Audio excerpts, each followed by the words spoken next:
Good evening. Welcome to Berescope. Today we're going to be analysing the case of the Commonwealth versus Karen Reid.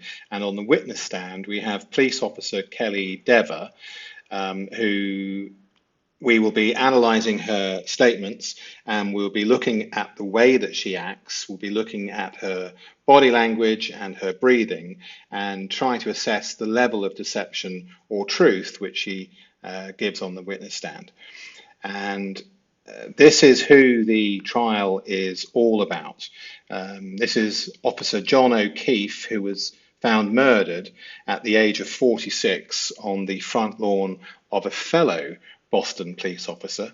And this is Karen Reid, if you're new to the trial, perhaps from the UK, who has faced two trials for John's murder. It's his girlfriend, or his ex-girlfriend rather. And in the first trial, it was a hung jury, and in the second trial, she was acquitted of all charges apart from drink driving. And if we proceed straight into the testimony, we can get going. Were you ever interviewed? Morning. Morning, ma'am. May I inquire? Yes. Good morning. Could you state your name and spell your last name for the jurors, please? Kelly Dever, last name D-E-V-E-R. And what do you do for a living? Presently? I'm a police officer, Where are you employed? Boston Police. How long have you been so employed with the Boston Police Department? 2 years and a little over 2 months. Where'd you work before that? I worked for the Canton Police. Were you a sworn officer at that time? At what time? When I was employed there? When you were employed by the Canton Police Department? Yes, I was. As a sworn police officer? Yes. Okay. What was your duty assignment in January of 2022? I was a patrol officer. You're familiar with the case that's presently before the bench, correct? In some capacity, yes. Commonwealth versus Karen Reid. Yes. All right. Did you ever prepare any kind of report based on any of your conduct or your connection with this case, if there was any connection with this case, while you were a Canton police officer? No. Were you ever interviewed by any member of the Canton Police Department in furtherance of their investigation related to the death of John O'Keefe? No. Were you ever interviewed by the Massachusetts State Police? No. Let me finish the question. I got to finish the question, then you can answer. It works a little better that way. Were you ever interviewed by any member of the Massachusetts State Police in furtherance of their investigation into the death of John O'Keefe? No. Were you ever interviewed by either the Canton Police Department or the Massachusetts State Police with regard to any of your observations on January 28th or January 29th, 2022? No. And you never wrote a report about your observations or any observations that you had on January 28th or January 29th, 2022, correct? No. That was a double negative. Let me try that a different way. Did you ever write a report about your observations related to January 28th, 2022, January 29th, 2022? No. Thank you. As a matter of fact, the first time you were ever interviewed in connection with anything having to do with this case or this investigation related to the death of John O'Keefe was by a separate law enforcement agency, not the Massachusetts State Police, not the Canton Police Department, correct? Yes. That was in August of 2023, is that right? Yes. Do you remember the exact date? No. August 9th, 2023, does that sound right, about right? I know it was the summer of 2023, Okay. so... Do you think it would refresh your recollection to take a look at a report of that interview? Yes, because I've never seen it before. Just insofar as the date is concerned, may I approach? Yes. Thank you. Take a look at the bottom of that page. Just glance at that and tell me once you familiarize yourself with that face reading in that report. Okay. May I approach? Yes. Thank you. Do you have that date in mind? Yes. Does that refresh your recollection that it was August 9th, 2023? Yes. Okay. I want to direct your attention, Officer Dever, to January 28th, 2022. Where were you working? What was your duty assignment on that day, January 28th, moving into January 29th? Well, 3.5 years later, I remember I was on patrol. I don't remember anything further about this night. Did you work overnight, like a late shift going into the morning of January 29th? That was my assigned shift, so yes. Okay, so we immediately sense that there's a bit of an attitude and signs of microaggression. And I get a sense that there is some fear as well of the truth coming out, in essence. Let's have a look at the actual transcript itself. I don't think we need to spend too much time, because really we just established here a baseline that she is capable of answering clearly with yeses and nos for straightforward questions that do not threaten any of the potential testimony that she's going to give. Every now and again we have a slight deceptive marker questioning the question. We would put a flag in it. It's not too important here. Generally speaking, we take note of somebody that questions the question because, as we learned in previous videos, they are buying extra cognitive time in order to answer the question, and they're gaining some form of intelligence by asking that question. So we would put a little flag in. But generally speaking, the first part of her testimony was fairly simple, no real deceptive markers. We understand that she's able to answer straightforward yeses and nos to the questions. However, once we start getting to specific timelines and specific dates, we begin to see a change from that pattern, and we begin to start seeing slight signs of the deceptive markers and the patterns which we've all come to know. Nothing unusual, nothing out of the ordinary. Okay, so let's go back to the actual trial. Okay. Who else was working with you on that particular day, if you recall? Sergeant Good, Officer Mullaney, Officer Seraph, and Officer Pasquarelli. And what generally was your assignment when you went into work that night on January 28th? Patrol. At some point, either that evening or the early morning hours of January 29th, did you note that a call came in related to a person found in the snow, unresponsive in the snow? Yes. Tell me about that, the nature of the call, and where were you? I was in my crew. So we have the first change in the single answer response, and it was a change in the tonality, the pause, and the delivery, if you notice that. That's the first change we have in the pattern of the single answer response. It's almost reluctant. Would you agree? A call came in that said person in a snowbank, something along those lines. Immediately followed by that transmission, my sergeant requested that I come to take over dispatch. Is that Sergeant Good? Yes. Okay. Did you, in fact, respond back to Canton PD to take over dispatch? Yes, so I was already in the parking lot of the Canton Police while this took place, so I was already at the station.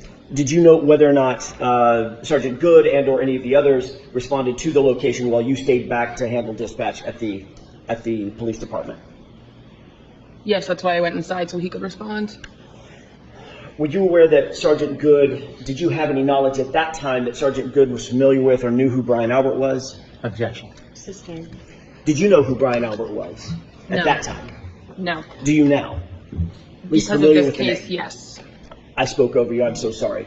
Based on this case, are you familiar with the name? The name, yes. Okay. Did you know Kevin Albert?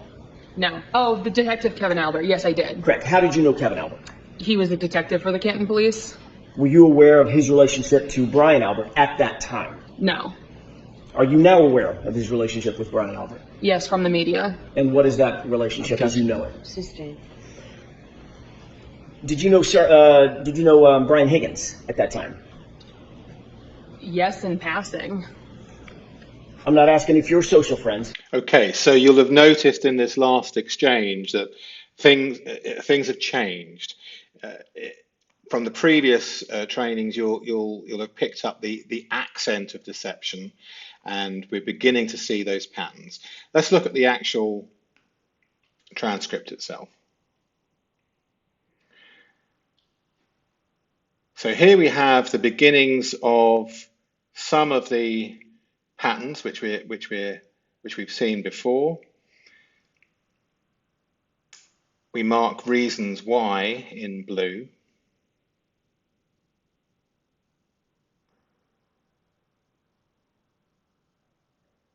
Sergeant Good, these were the officers present that she's just told us. There'll be a few mistakes in the transcript. We'll just live with those and make as best sense as we can. Sometimes the transcript mistakes who's talking, but generally speaking, after a while we can work it out. So here we are. Right, I was in my cruiser. A call came in that said, person in a snowbank, something along those lines. Immediately followed by that transmission, my sergeant requested that I come to take over dispatch. Okay, so the pattern change has moved on from the singular yeses and nos.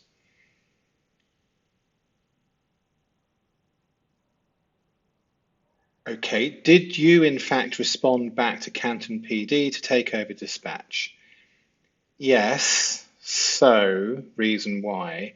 I was already, we mark this in pink because we have sensitivity. Sensitivity are phrases or individual words which are close together in a single sentence and can represent a deceptive marker.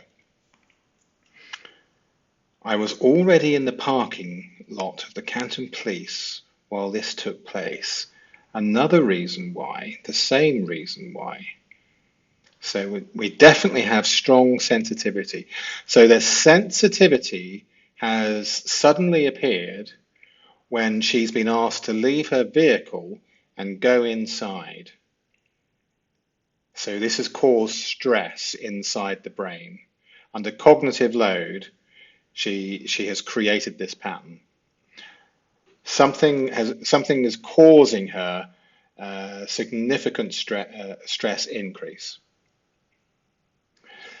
Did you know whether or not Sergeant Good or any of the others responded to the location while you stayed back to handle dispatch at the police department?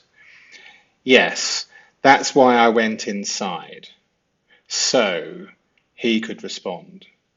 Okay, so going inside to her is problematic, or possibly the cause of the problems which she now faces. That would make sense. That's why she's suddenly changed into that deceptive pattern which we've learned. Were you aware that Sergeant Good, did you have any knowledge at that time that Sergeant Good was familiar with or knew who Brian Albert was? Brian Albert is the Boston police officer whose body John O'Keefe was found on. So, of course, we have objection, and of course we have Beverly sustain. This is important. This is a suspect now that Karen Reed has been found innocent. Did you know who Brian Albert was at that time? And both the prosecution and the judge have obviously forgotten or prefer the way that this was phrased. No. Do you now? Yes. Okay, so back to reasonably confident baseline again. Based on this case, are you familiar with the name? Yes. Okay. Did you know Kevin Albert? No. Oh, the detective Kevin Albert. Yes, I did. Okay, so we have slight deception markers here with a no and then a yes. I did.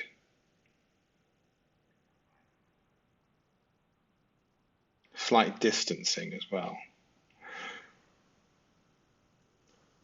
How did you know Kevin Albert? He was a detective for the Canton police. Were you aware of his relationship to Brian Albert at that time? No. Are you now aware of his relationship with Brian Albert? Yes. And here we have a reason why from the media, so we put in a flag as a small potential deceptive marker. Let's carry on with the actual transcript. Asking if you knew who he was. Yes. How'd you know who Brian Higgins was? He had an office in the Canton police. Is he a sworn police officer? Not for us. Is he a sworn federal agent? Yes. Worked for HCF? Yes. Okay. How long had you known and been familiar with Brian Higgins? Say, for instance, by sight, to be able to recognize who he was. Sometime during 2020 is when I was probably first familiarized with him, because that's when I was employed with the Canton Police Department first. Okay. Pass him in the hallways, hi, bye, things like that. Yes. Sustained is to form, Mr. Jackson. Understood. Did you know him by sight? Yes. Could you recognize him if you saw him?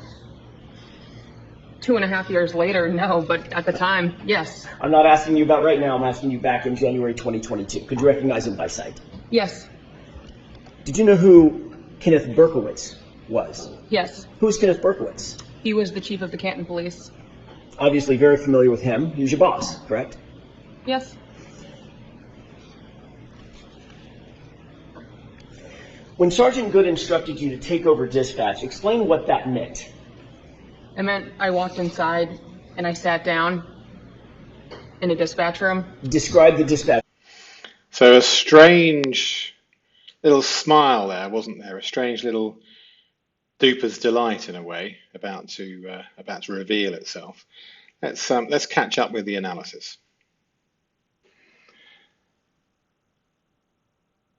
So, yes, in passing. So minimization. She wants to keep away from Brian Higgins. Yes, in passing. How do you know who Brian Higgins was? He had an office in the Canton Police. So she knows who he is. She knows exactly where he works. She obviously sees him fairly regularly. Not for us, continues the distancing. Is he a sworn federal agent? Yes, back to baseline, no problems. Okay, and how long had you known and been familiar with Brian Higgins? So Jackson's trying to pull back the familiarity and prevent the distancing.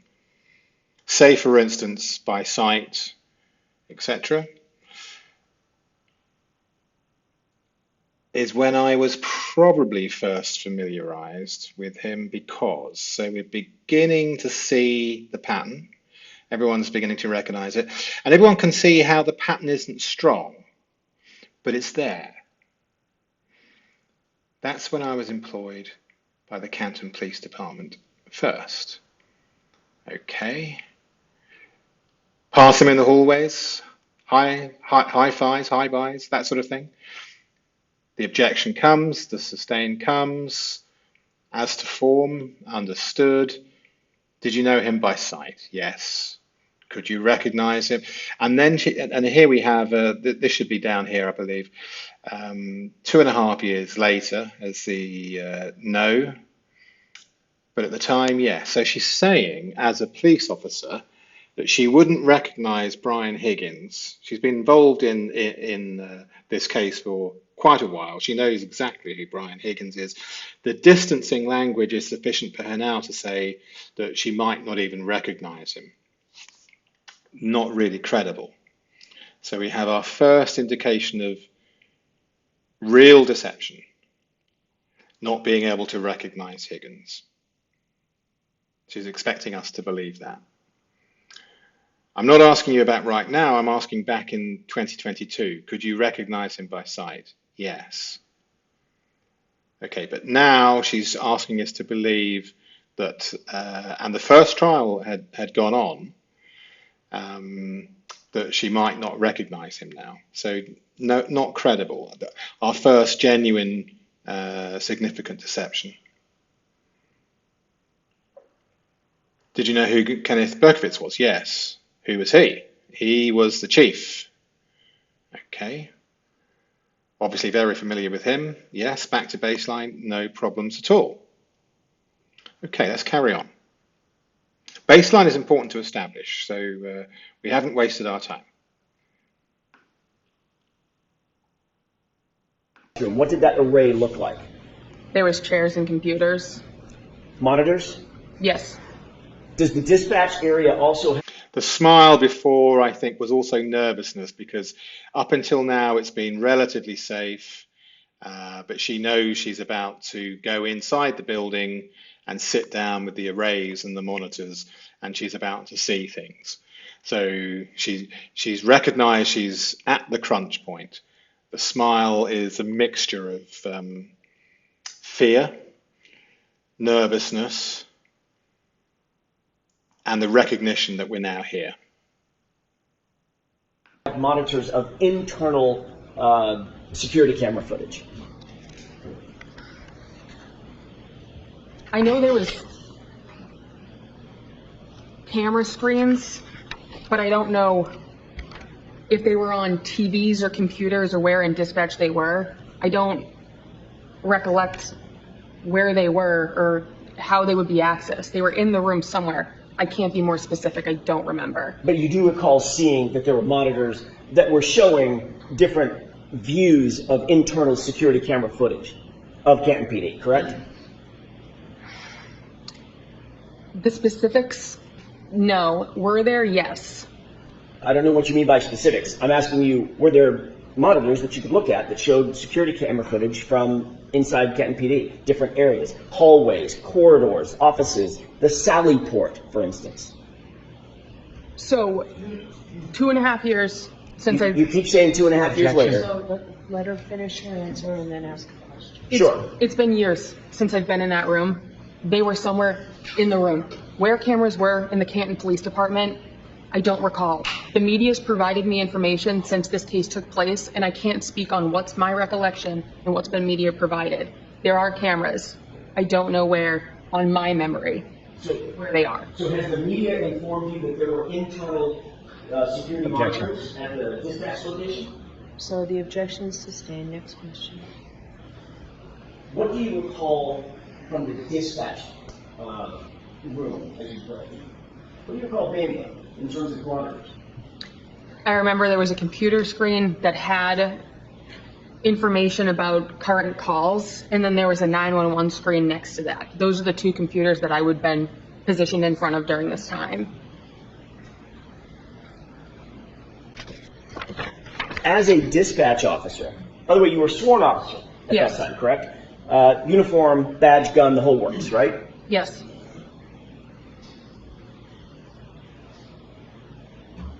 Had you ever been in the Sallyport at Canton PD? Yes. What's the Sallyport? A Sallyport is a garage, essentially. Okay. You were aware that the Sallyport garage had a camera, a security camera? It would make sense because that's where we bring prisoners to drop them off. Well, more than just makes sense, I'm asking you, do recall that it had cameras that serviced the Sallyport garage? Security cameras. It's where we brought prisoners, so there would be cameras, yes. Okay, you're saying there would be cameras. I'm asking you, were there cameras? According to the media, yes. I've seen the footage, so yes, there were cameras. All right. So hold on. So I'm going to strike the officer. You have to answer the question based on your own independent knowledge. And if you don't have them, tell us. But you can't reference what you know from the media. All right. There were cameras in the Sallyport. Thank you. Ms. Dever, do you want to be here tonight? I have no relation to this case, I so didn't ask you that. Okay, let's catch up with the analysis. I think everyone can agree with me that it's highly unusual behavior, and she is desperate not to be pinned down to the fact that she's A, inside the building, B, sitting at monitor screens, C, that cameras are showing the video that they're picking up on these monitor screens, D, that she is aware that there are cameras in the Sallyport, and E, who's in the Sallyport, including the vehicle of Karen Reid, and they're saying, and the prosecution are saying that the vehicle is the murder weapon. Um, uh, Complete avoidance, almost to the point where she's phobic about it. Highly deceptive. Let's look at the actual transcript itself.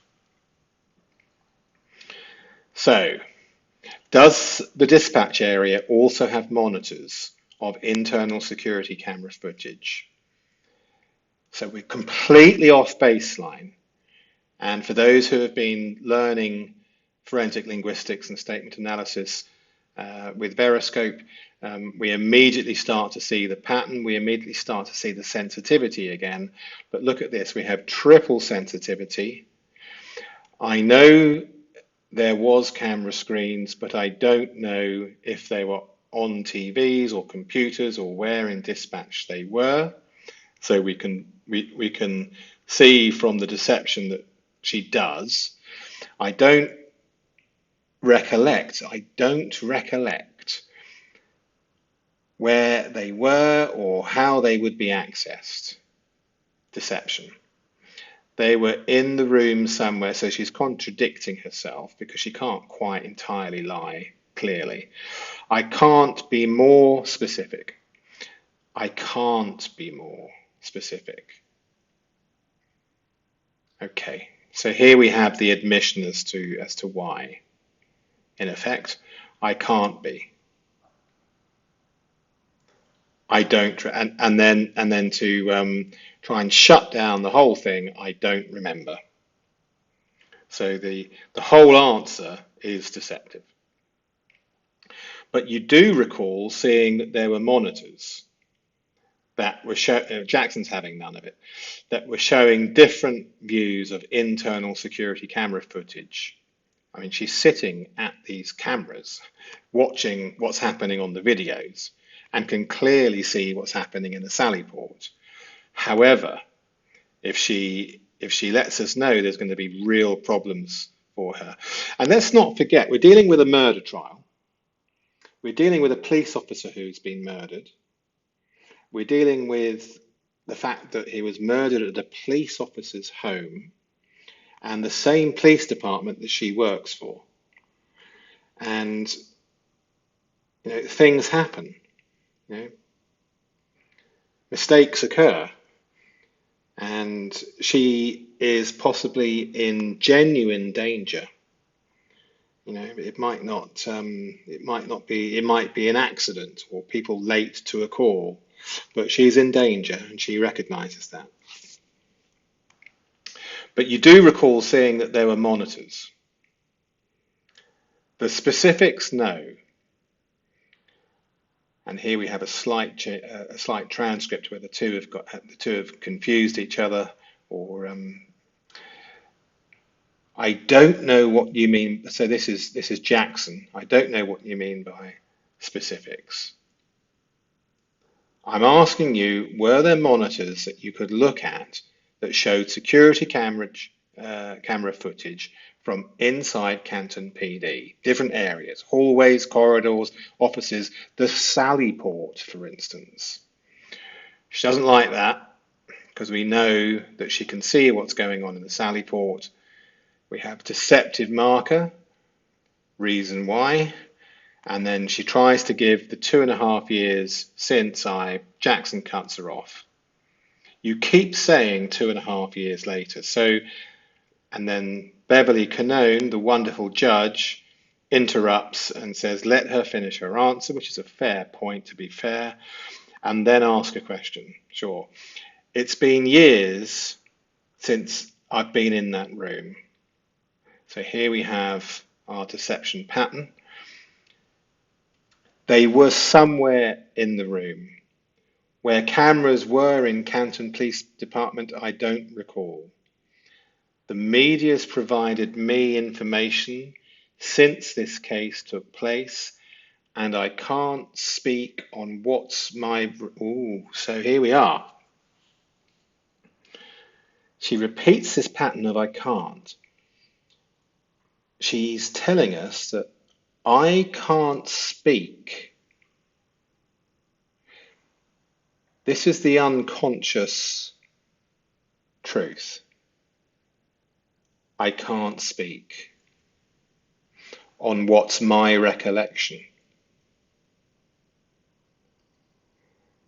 So she's telling us, if we isolate here and here, I can't speak on what's my recollection and what's being provided by the media, which is the hokey excuse.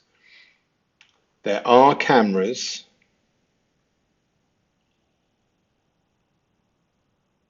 I don't know where on my memory.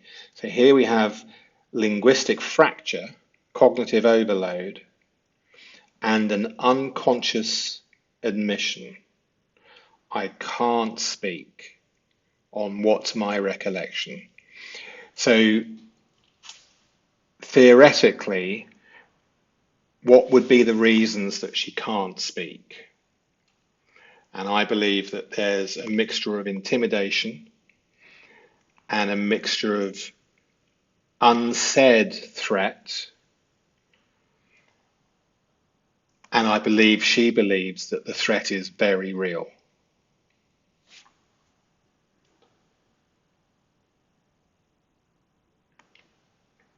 At this level of corruption and this level of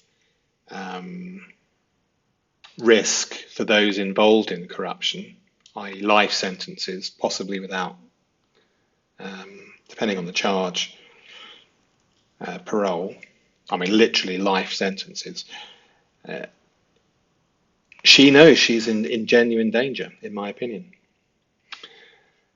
So has the media informed, so Jackson now is having none of it again, so has the media informed you that there are internal security monitors at the dispatch location? In other words, the desk that you're sitting at in front of all these security cameras and all these security monitors that you have for years. The objection comes, sustained comes, next question. What do you recall from the dispatch room? What do you recall being there in terms of monitors? Now she says, I remember there was a computer screen that I mean, this is dragging blood out of a stone. I remember there was a computer screen that had information about current calls, and then there was a 911 screen next to that. So suddenly the memory returns perfectly well. Those are the two computers that I would, so she's not saying that she was, that I would be positioned in front of during this time as a dispatch officer. You were a sworn officer, etc. Yes, back to baseline. Have you ever been in the Sallyport Canton PD? A dragged out? Yes. What's the Sallyport? She tells us. Okay, you're aware that Sallyport garage had a camera, a security camera. And here again, to get her to admit that she's sitting in front of a monitor that is seeing everything that's going on, so difficult for her to tell the truth.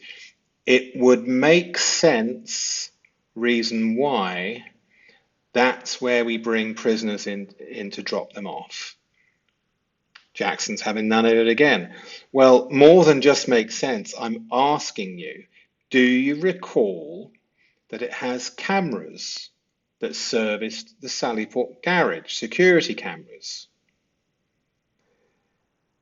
And she still won't answer. So she says, it's where we brought prisoners, so there would be cameras. And then finally she gives up and says yes. We've established that there are cameras that can view what goes on in the Sallyport, and we've established that she's sat next to a monitor that sees it all. Phew! Okay, you're saying there would be cameras. I'm asking you, were there cameras? According to the media, yes, I've seen the footage, so yes, there were cameras. Wow. Let's have a look. I asked you if you want to be here today. Objection. This isn't direct. So it's your witness. I understand. She can, no comments, just questions, not, I understand that. Do you want to be here today, ma'am?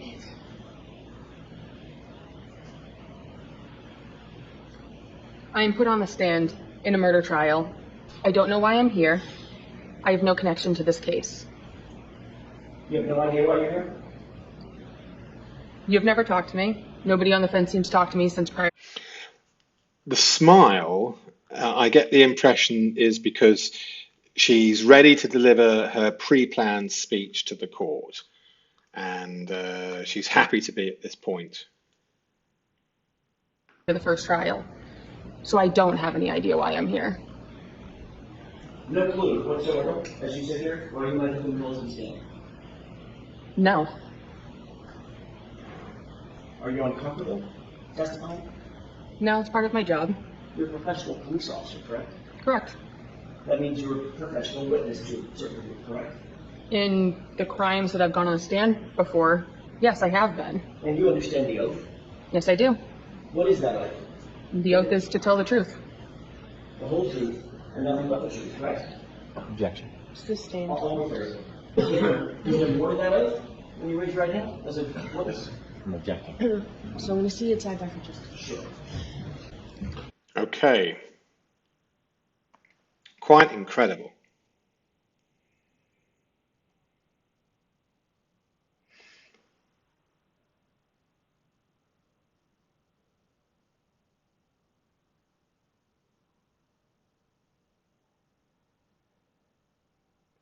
And then it went to sidebar, which is probably a good time for us to end the analysis for today and to carry on with part 2 tomorrow. So absolutely like blood out of a stone with this witness. Not a huge amount of deception until we got there, and then deception off the scale. So okay, let's call it a night, and we'll carry on with part 2 in the morning.